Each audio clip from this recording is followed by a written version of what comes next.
ಎಲ್ರಿಗೂ ನಮಸ್ಕಾರ. ನಾನು ಇವತ್ತು ಬರೀ ಒಂದು 10 ನಿಮಿಷದಲ್ಲಿ ತುಂಬ ಟೇಸ್ಟಿಯಾಗಿ ಕೋರಿಯಾಂಡರ್ ರೈಸ್ ಹೇಗೆ ಮಾಡ್ಕೊಳ್ಳೋದು ಅಂತ ತೋರಿಸ್ತಾ ಇದ್ದೀನಿ.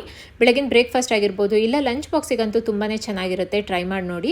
ಸೊ ಕೋರಿಯಾಂಡರ್ ರೈಸ್ ಮಾಡಲಿಕ್ಕೆ ಮೊದಲಿಗೆ ಒಂದು ಮಿಕ್ಸರ್ ಜಾರಿಗೆ 1 ಹಿಡಿಯಷ್ಟು ಕೊತ್ತಂಬರಿ ಸೊಪ್ಪನ್ನ ಹಾಕ್ಕೊಳ್ತಾ ಇದ್ದೀನಿ. ಹಾಗೆ 4 ಹಸಿಮೆಣಸಿನಕಾಯಿ ಹಾಕ್ಕೊಳ್ತಾ ಇದ್ದೀನಿ. ನಿಮಗೆ ಖಾರ ಎಷ್ಟು ಬೇಕೋ ನೋಡಿ ಹಸಿಮೆಣಸಿನಕಾಯಿ ಹಾಕ್ಕೊಳ್ಳಿ.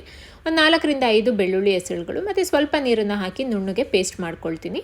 ಈಗ ಒಗ್ಗರಣೆ ಮಾಡ್ಕೊಳ್ಳೋಣ. ಒಂದು ಬಾಣಲಿಲಿ 2 ಚಮಚ ಎಣ್ಣೆ ಹಾಕ್ಕೊಳ್ತಾ ಇದ್ದೀನಿ. ಎಣ್ಣೆ ಬಿಸಿ ಆದ ನಂತರ ಅರ್ಧ ಚಮಚ ಸಾಸಿವೆ, ಅರ್ಧ ಚಮಚ ಜೀರಿಗೆನ ಹಾಕ್ಕೊಳ್ತಾ ಇದ್ದೀನಿ.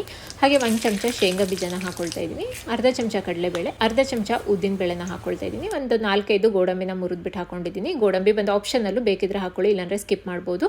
ಸೊ ಇದೆಲ್ಲದು ಸ್ವಲ್ಪ ಕಲರ್ ಚೇಂಜ್ ಆಗೋವರೆಗೂ ಫ್ರೈ ಮಾಡ್ಕೊಳ್ತೀನಿ. ನಂತರ 1 ಒಣಮೆಣಸಿನಕಾಯಿ, ಸ್ವಲ್ಪ ಕರಿಬೇವಿನ ಎಲೆ, ಹಾಗೆ ಒಂದು 2 ಚಿಟಿಕೆಯಷ್ಟು ಹಿಂಗನ್ನು ಹಾಕ್ಕೊಂಡು ಒಂದು 30 ಸೆಕೆಂಡ್ ಫ್ರೈ ಮಾಡ್ಕೊಳ್ತೀನಿ.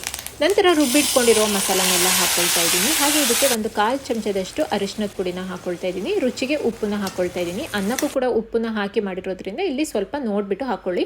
ಸೊ ಇದೆಲ್ಲದು ಸ್ವಲ್ಪ ಹಸಿ ಸ್ಮೆಲ್ ಹೋಗಿ ಸುತ್ತ ಎಣ್ಣೆ ಬಿಡೋವರೆಗೂ ಒಂದು 3 ರಿಂದ 4 ನಿಮಿಷ ಮೀಡಿಯಂ ಫ್ಲೇಮಲ್ಲಿ ಇಟ್ಕೊಂಡು ಚೆನ್ನಾಗಿ ಫ್ರೈ ಮಾಡ್ಕೊಳ್ಬೇಕು.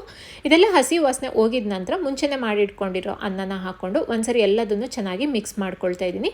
ನಂತರ ಒಂದು ಅರ್ಧ ಹೋಳಿನಷ್ಟು ನಿಂಬೆಹಣ್ಣಿನ ರಸನ ಇಟ್ಕೊಳ್ತಾ ಇದ್ದೀನಿ. ಫ್ಲೇಮ್ನ ಆಫ್ ಮಾಡಿಕೊಂಡು ನಿಂಬೆಹಣ್ಣಿನ ರಸನ ಹಾಕ್ಕೊಳ್ತಾ ಇದ್ದೀನಿ.